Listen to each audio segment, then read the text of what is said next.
Welcome back to habits of me. ഇപ്പോൾ എന്തിലും ഇങ്ങനെ ഉപ്പും മുളകും ഇടുന്നതാണല്ലോ ട്രെൻഡ്. അപ്പോൾ നമുക്കൊന്നും ചെയ്താലോ? എനിക്കും കിട്ടിയ ഒരു പൈനാപ്പിൾ. അപ്പം ഞാനും ചെയ്യാൻ തീരുമാനിച്ചു. പൈനാപ്പിൾ ക്ലീൻ ആക്കിയത് ഇങ്ങനെ ആക്കി വെച്ചിട്ടുണ്ട്. അപ്പോൾ ഇനി കാര്യത്തിലോട്ട് കടക്കാം. നല്ല വറ്റൽമുളക് എടുത്ത് ചുട്ട് പൊടിച്ചെടുത്തിട്ടുണ്ട്. അത് ഇതിലോട്ട് ആഡ് ചെയ്യാം. ഒരു 5-6 വറ്റൽമുളക് എടുത്തിട്ടുണ്ട്. ഇനി വേണമെന്നുണ്ടെങ്കിൽ മുളക് പൊടി മതി. പക്ഷേ അതിന് ഇതിൻ്റെ അത്ര ഒരു ഇത് കിട്ടില്ല. ഇനി അടുത്ത ആളെ ആഡ് ചെയ്യാം. മുളകിൻ്റെ കൂടെ കട്ടക്ക് പിടിച്ച് നിൽക്കണമെങ്കിൽ ആര് വേണം? ഉപ്പ് തന്നെ വേണം. അപ്പോൾ ഇനി വേണ്ടത്ര അളവിൽ ഉപ്പ് ആഡ് ചെയ്ത് കൊടുക്കാം. വേണ്ടത്ര അളവിൽ മാത്രം ആഡ് ചെയ്യുക. കൂടിപ്പോയാൽ പണി പാളി. ലോങ് വീഡിയോ ചെയ്തിട്ട് ഒരുപാട് നാളായി. കാരണം എന്താ? മടി തന്നെ. ഇനി അടുത്ത ആളെ ആഡ് ചെയ്യാം. ഒരു ചെറിയ മധുരത്തിനും ടേസ്റ്റിനും കുറച്ച് ടൊമാറ്റോ സോസ് ആഡ് ചെയ്യാം.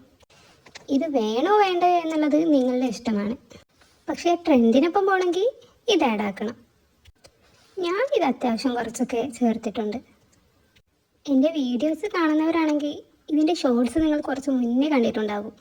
അപ്പം അറിയാം ഇതിൻ്റെ പഴക്കം എത്ര ഉണ്ടെന്ന്.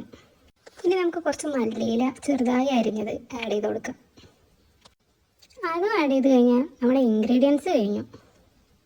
വേണമെന്നുണ്ടെങ്കിൽ ഒരു പുളിക്കൊക്കെ ഒരു നാരങ്ങയൊക്കെ പിഴിഞ്ഞ് ആഡ് ചെയ്യാൻ കേട്ടോ. ഞാനതൊന്നും ചെയ്യാനൊന്നുമില്ല.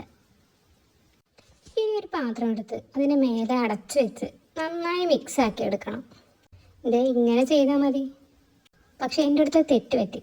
താഴെയുള്ള പാത്രം ചെറിയതായിരുന്നു. അതുകൊണ്ട് ഇതൊന്ന് മിക്സായി വരാൻ കുറച്ച് പാടുപെട്ടു. ഇതേ ആൾ റെഡി ആയിട്ടുണ്ട്. കാണാൻ തന്നെ എന്ത് ചേരാണല്ലേ. പൈനാപ്പിളും മല്ലിയിലയും മുളകും ഒക്കെ ചേർന്ന് മൊഞ്ചായിട്ടുണ്ട്. കഴിക്കാനും അങ്ങനെ തന്നെയാ. കിടിലൻ ഐറ്റമാണ്. അപ്പോൾ ഈ പൈനാപ്പിൾ വാങ്ങുമ്പോൾ ഇങ്ങനെ ഒന്ന് ട്രൈ ചെയ്ത് നോക്കൂ. അപ്പോൾ ചാനൽ സബ്സ്ക്രൈബ് ചെയ്യാൻ മറക്കല്ലേ.